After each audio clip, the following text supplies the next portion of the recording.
Hey everyone, and welcome to this explainer for storage economy and incentives, brought to you by the Foundry at Forge College. I'm so glad you're here. Today, we're going to completely break down the financial engines that actually power decentralized data. You see, if we're genuinely going to build the future of NFTs and decentralized identity, we really have to move beyond just the pure tech. We've got to look closely at the money, the incentives, and the rules of the game that make decentralized storage actually work in the real world. So let me ask you something. Would you trust a total stranger on the internet to hold your absolute most valuable data? It's a pretty serious question, right? I mean, we barely trust strangers on the internet with our food delivery. Now, in our previous lesson, Principles of Transaction Chaining, we looked at how cryptography links a secure ledger together. But let's be real, math alone doesn't pay the server bills. So how do we actually guarantee trust without some central authority breathing down everyone's neck? Well, the answer lies in the storage economy. Okay, here's our quick roadmap for today. First, core actors. Second, the mental model. Third, deal mechanics. Fourth, penalties. And fifth, market evaluation. So let's make storage economics as dramatic and honestly as relatable as signing a lease with a brand new landlord. Starting right off with Section 1, core actors. Let's look at who holds what in the Filecoin economy. To really understand this economy, we need to know exactly who is sitting at the negotiating table. Basically, we have three main participants. First up, the client. That's you. You pay for storage, you enforce the terms, and you lock up your payment as an asset. Second, we have the provider. They're the ones offering the actual physical hard drives. And to prove they're serious, they have to lock up their own collateral. Finally, we have the network. Think of the network as this impartial, robotic judge. It enforces the rules, verifies all the math, and then issues either sweet rewards or very painful penalties. All right, Section 2, the mental model. We're talking security deposits and rent. The easiest way to think about this is what I like to call the crypto landlord analogy. In the real world, you know the drill. You rent an apartment from a landlord. Well, in Filecoin, you rent space from a storage provider. But instead of cutting a check for monthly rent, you pay what's called epic pricing, which is more like a streaming payment over time. And instead of a security deposit that a landlord might unfairly keep for, bogus cleaning fees, the provider actually locks up provider collateral to prove they have real skin in the game. Oh, and instead of the landlord doing random annoying property inspections, Filecoin uses automated, mathematically guaranteed checks. These are called WindowPoSts. Moving to Section 3, deal mechanics. Let's look at signing the crypto lease. Let's actually take this analogy for a spin. Imagine you need to archive, say, 100 gigabytes of a really critical data set.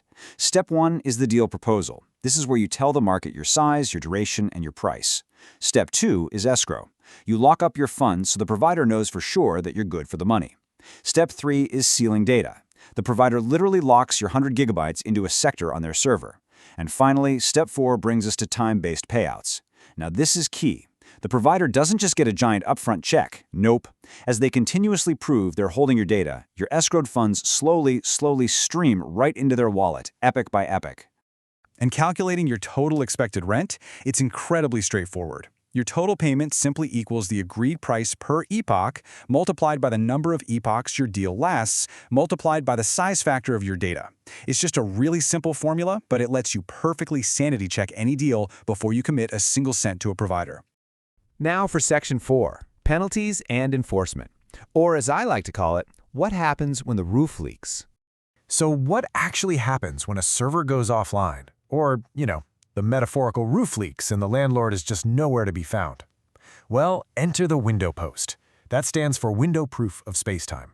These are recurring, completely mandatory on-chain proofs that the provider has to submit. You can think of it as an unavoidable automated property inspection. The network constantly demands cold, hard mathematical proof that your data is fully intact, no exceptions. Now, if they fail that inspection, like if they miss a WindowPoSt, they face slashing. And yeah, it sounds violent because it kind of is, financially speaking. Slashing is the automated deduction of a provider's locked collateral. It is a highly painful penalty. Not only do they lose a massive chunk of their security deposit, but their ability to win any future network mining rewards is completely crippled. It's specifically designed to hurt, which ensures that rational providers will do absolutely everything in their power to keep your data safe. Finally, Section 5, evaluating storage markets. Let's talk about choosing your landlord. With all these mechanics in place, how do you practically go about choosing a provider? Well, when we discuss this with students in our Forge College programs, we always emphasize this 4-point checklist. First, calculate the total nominal rent. Second, look at their collateral ratio. Are they actually putting up enough of their own money? Third, compare their uptime history. Look, a cheap provider who is always offline is literally worse than useless. And fourth, estimate your data migration costs, just in case they do fail. The big takeaway here? Reliability and the size of their collateral should almost always outweigh finding the absolute cheapest rent.